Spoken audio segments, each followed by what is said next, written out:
Welcome, and thank you for joining the Sons of the Revolution in the State of New York Flag Day celebration. My name is Adam Page Hess, and I have had the distinct pleasure of chairing the Flag Day Parade Committee for the past 4 years. For those of you who have joined us in years past, you will recognize that our commemoration this year looks a good bit different. Broadway isn't closed, there are no bagpipes, no police scooter escort, no fifes and drums. The flags hang on the walls rather than flapping brilliantly in the downtown summer breeze. Most disappointing of all, we are bereft of the hundreds of patriotic schoolchildren whose cheers and laughter would never be more welcome. This year, we, like so many Americans, are compelled to observe our traditions differently.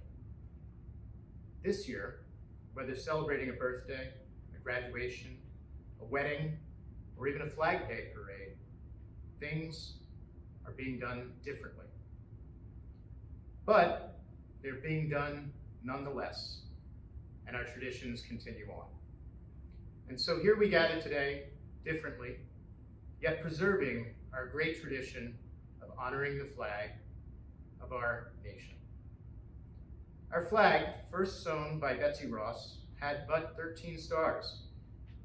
And since her first stitch was sewn, it has, much like our great republic itself, evolved and changed. 13 stars became 20, 30, 40, and 50. Arranged over the years in so many ways, an astronomer could barely keep up. Yet no matter how many stars, the order of her stripes, the permutations of her canton, two very important constants have held true. Under this standard, the greatest triumphs of human liberty have been and continue to be achieved, and our flag has served as a beacon of freedom, liberty, and promise for a better tomorrow to the entire world. I thank you all for joining our celebration this year and invite all of you to join us next year when the skies have cleared to take up the flag with us.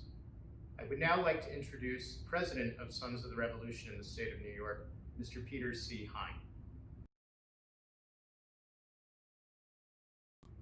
I am Peter Hein, President of Sons of the Revolution in the State of New York.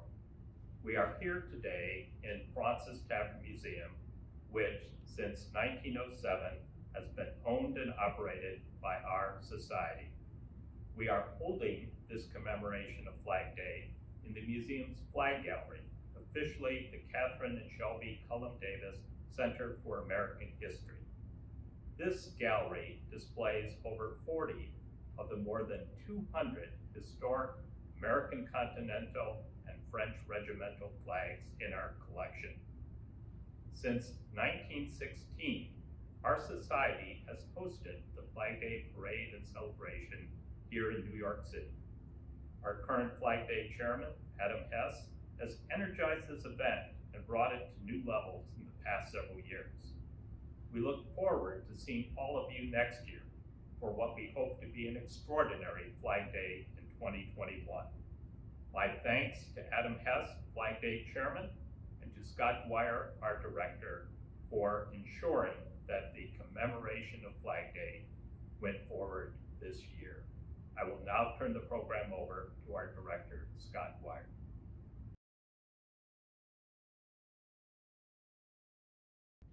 Happy Flag Day. My name is Scott Dwyer, and this is my first Flag Day overseeing Fraunces Tavern Museum as its new director. While this recorded message is a far cry from what I hoped this year's celebration would be, I'm thrilled for the opportunity to address you. The mission of our museum is to preserve and interpret the history of the American Revolutionary era through public education. Built in 1719, our cornerstone building at 54 Pearl Street is the oldest standing structure in Manhattan, and it was here in our long room that George Washington bade farewell to the officers of the Continental Army on December 4th, 1783, 9 days after the last British soldiers left American soil. The creation, evolvement, and celebration of the U.S. flag are integral parts of our country's history, and the museum takes great pride in educating our visitors, including almost 5,000 New York City public school children annually, on these stories.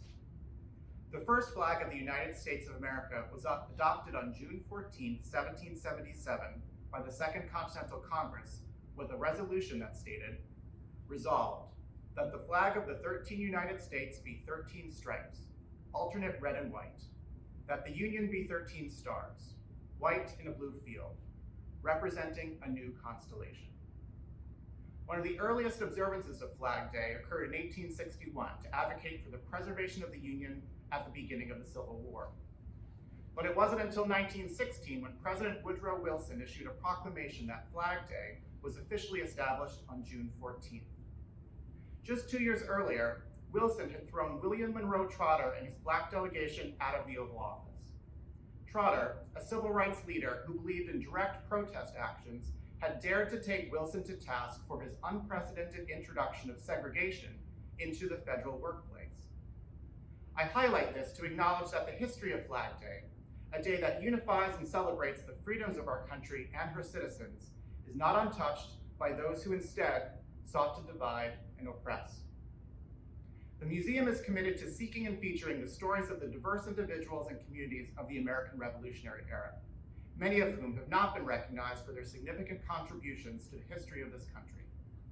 In this way, we mean for the museum to become a more vital resource to the visitors and communities we serve.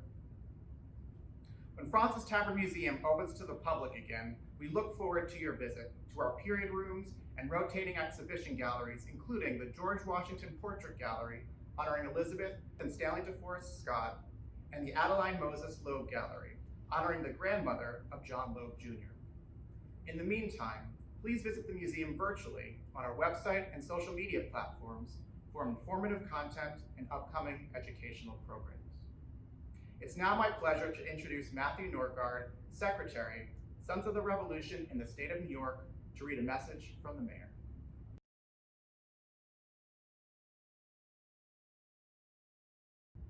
Hi, my name is Matthew Norgard, and I have the honor of serving as Secretary of the Sons of the Revolution in the State of New York. I read a letter from the City of New York, Office of the Mayor, dated June 14th, 2020. Dear friends, it is a great pleasure to join the Sons of the Revolution in the State of New York in celebrating Flag Day. New York is proud to have started as the first capital of the United States, and this important role in our nation's history has infused our city with the values of liberty, tolerance, and justice that are deeply ingrained in our identity as Americans. For over 240 years, our nation has stood proudly under Old Glory through both times of prosperity and times of hardship. New York is no stranger to adversity, but no matter what seemingly insurmountable crises we have faced, we have always emerged stronger. I am confident that this unparalleled resiliency will lead us through the many challenges we are currently confronting and towards a more hopeful future that continues to honor the iconic red, white, and blue that unite all who call America home. Although we cannot celebrate this day with the parade that it deserves, we remain undeterred in our commitment to the Star-Spangled Banner, the democratic ideals it symbolizes, and to the country it represents. As you come together to observe this patriotic occasion, I commend the Sons of the Revolution for all they do to celebrate the story of our country and those who helped build it.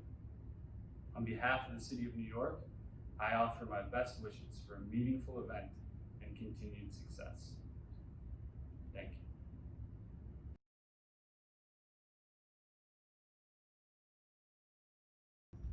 We thank you for joining us for our virtual Flag Day 2020 celebration.